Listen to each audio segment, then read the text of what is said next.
क्या है? जब चर्च की बात होती है तो हमारे चेहरे पे या हमारी आंखों में एक पिक्चर आती है, फोटो आती है, चर्च जा रहे हैं ना। चर्च क्या है? बाइबल में अगर मैथ्यू आप उसका 18वां 20वें आयत पढ़ेंगे तो वहां पे आपको मिलेगा कि लिखा, जहां 2 या 3 मेरे नाम से उपस्थित होंगे मैं वहां पर हाजिर हूंगा। जहां परमेश्वर है, परमेश्वर की उपस्थिति है, वो क्या है? चर्च। आपने देखा होगा कोई मंदिर, पवित्र मंदिर जो होता है, वहां मूर्ति स्थापित की जाती है, उसको मंदिर बोलते हैं, उसमें श्रद्धा हमारी होती है। इसी तरीके से यहाँ बताया जा रहा है कि परमेश्वर कहाँ पे होता है? जहां 2 या 3 उसके नाम से जमा होते हैं, यानी परमेश्वर के नाम से जहां 2 या 3 जमा होते हैं वहां पर परमेश्वर होता है। जहां परमेश्वर होता है वो क्या होता है? उसको आप चर्च का रूप दे सकते हैं।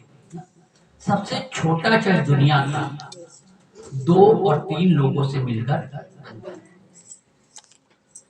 चर्च की डेफिनेशन अगर आप निकाले तो ग्रीक भाषा में एक शब्द उसके लिए इस्तेमाल किया गया है चर्च के बारे में, एक कलीसिया, जिसका अर्थ होता है पवित्र बुलाए हुए लोगों का समूह, यानी कि एक होली गैदरिंग, एक ऐसे गैदरिंग, सभा, समूह जिसको परमेश्वर ने अपने लिए बुलाया है, उपस्थित किया है, प्रभु के लिए वो गैदरिंग जमा हुई है, उसको चर्च बोलते हैं। चर्च की पिक्चर आपके सामने साफ हो गई ना।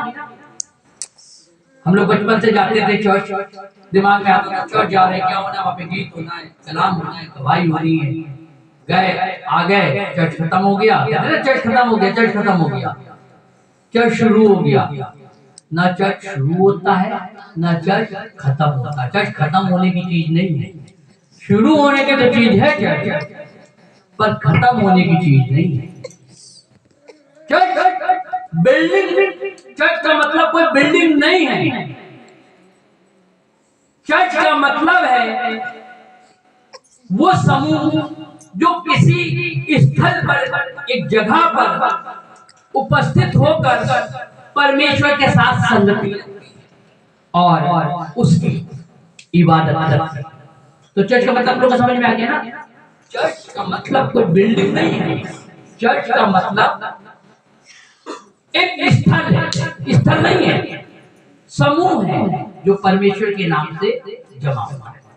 अब ये चर्च की सूरत कैसी होनी चाहिए, ये दूसरा प्रश्न है। हम सब यहाँ पे बैठे हैं, सबसे पहले चर्च में उपस्थित लोगों की जो सूरत होनी चाहिए वो सूरत ऐसी होनी चाहिए। बाइबल अगर आप खोले और उसमें 1 कोरिन्थियंस 12 बार उसकी 12वीं आयत से लेकर 31वीं आयत तक जब आप पढ़ते हैं तो एक चर्च की सूरत बताई गई है। अगर आप उसका पहला ही आप 22 के पद पढ़ते हैं तो वहां लिखा है दे तो एक है, दे तो एक है और उसके अंग बहुत से हैं। अंग बहुत होने के बाद भी एक है।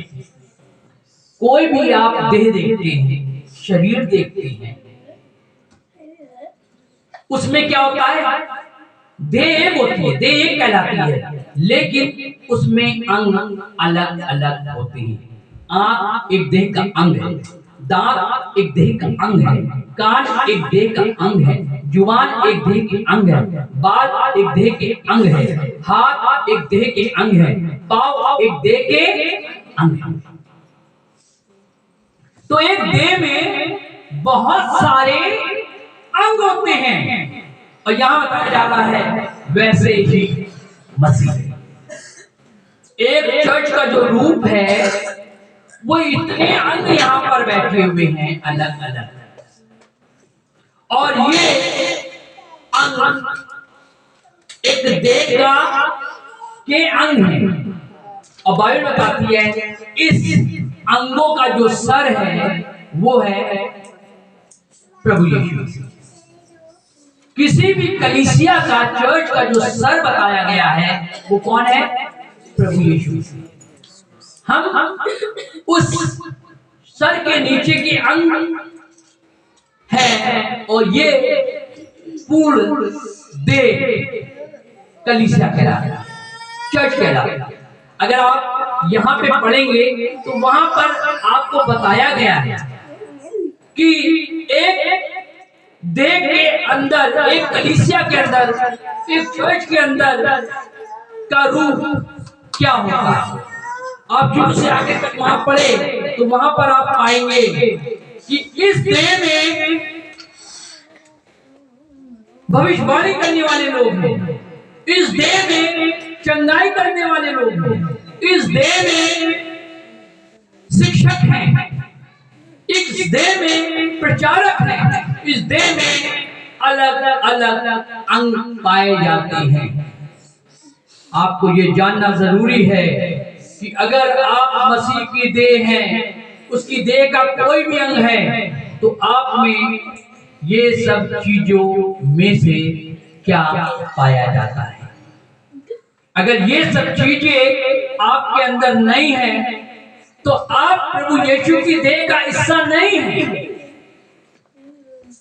अगर आप एक चर्च का हिस्सा हैं, कलीसिया का हिस्सा हैं, एक परिवार का हिस्सा हैं, तो आप में वो बातें जो 1 कोरिन्थियंस 12 उसकी 12 से 31 में पाई जाती हैं, जो अभी आपने पढ़ी हुई थी, कि वो बातें अगर आप में से सब ना हो, एक एक बातें भी हैं, तो इस शरीर का आप एक अंग।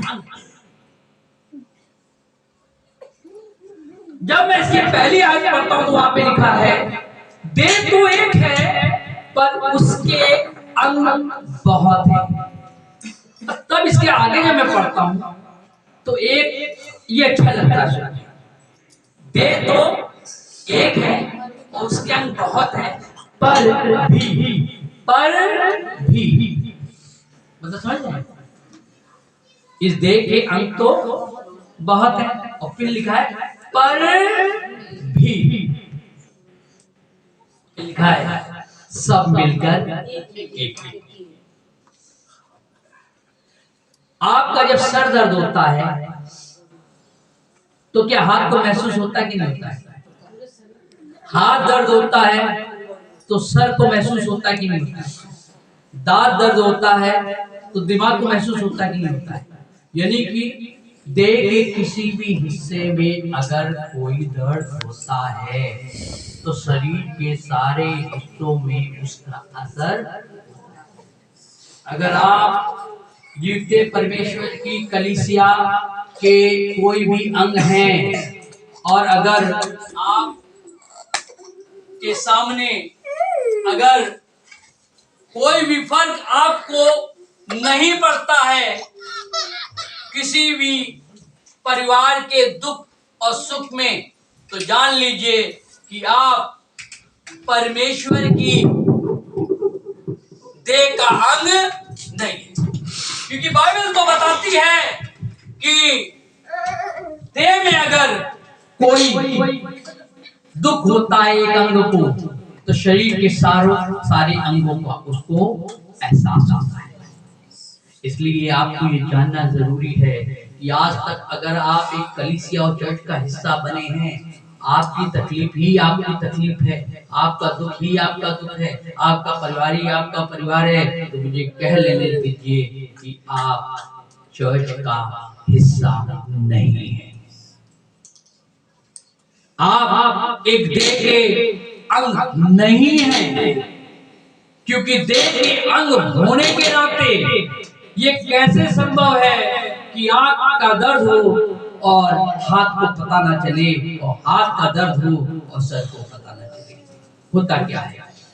अमूमन होता तो यही है। कितनी कलीसियाएं आज दुनिया में हैं, कितने चर्चेज आज दुनिया में हैं, कितने लोग की जो गैदरिंग है उनमें उनके अंदर अगर आप झांके तो किन के अंदर ये शिक्षाएं पाई जाती है कि एक कलीसिया में अगर 100 मेंबर हैं और 100 मेंबर एक दूसरे के लिए अपनी जान छलकते हैं, अपने प्यार का इजहार करते हैं, उनके अंदर अगर खुदा की मोहब्बत है, हम सब तो खुदा से प्यार करते हैं, उस खुदा से जिसको आज तक हम में से किसी ने नहीं देखा। किससे कहानी तो बहुत सुनी होगी। एक दिन सफेद कपड़े पहन कर मेरे पास यीशु मसीह 4 बजे सुबह आ गए। होगा भैया, उनको किराए रखिए भी। लेकिन मैं इतना जानता हूं कि हम में से किसी ने खुदा को नहीं देखा। और कह दे अभी आप खुदा से कितनी मोहब्बत करते हैं, तो अपनी मोहब्बत का ऐसे बड़े बड़े शब्दों में इजहार करेंगे जो बचा पाना भी मुश्किल हो जाएगा। यीशु ने पत्थर